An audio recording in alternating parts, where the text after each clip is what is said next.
English premier লিগে খেলা footballer Hamza Chowdhury বাংলাদেশের হয়ে খেলবেন।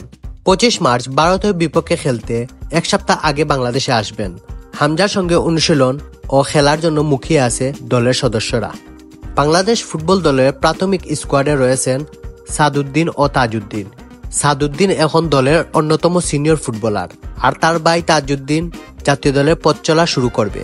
হামজার বাড়ি সিলেট বিভাগের হবিগঞ্জে, তাই তাজ হামজার সঙ্গে সিলেটি ভাষায় কথা বলার জন্য অপেক্ষায় রয়েছেন।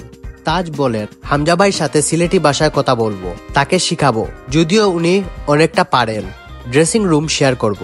বাংলাদেশ ফুটবল দলে একাধিক ফুটবলার রয়েছেন সিলেটি, আবার অনেকের জন্ম বা বেড়ে ওঠা সিলেটে না হলেও সিলেটি ভাষা অল্প করেও পারেন। তারাও চান হামজার সঙ্গে সিলেটি ভাষায় কথা বলতে। তাজউদ্দিন হামজার জন্য রোমাঞ্চিত হলেও নিজের পজিশন নিশ্চিত করতে মরিয়া। এখন 28 জনের দল থাকলেও হামজা ও ফাহমিদুল যোগ হলে 30 হবে।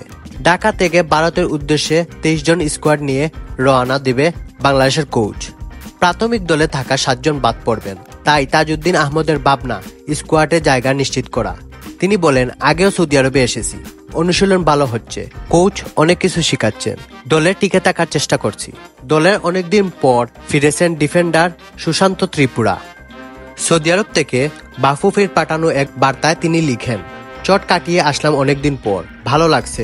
এখানের কন্ডিশন আলাদা, ভারতের কন্ডিশনের সঙ্গে খাপ খাইয়ে নেওয়ার জন্য অনুশীলন চলছে।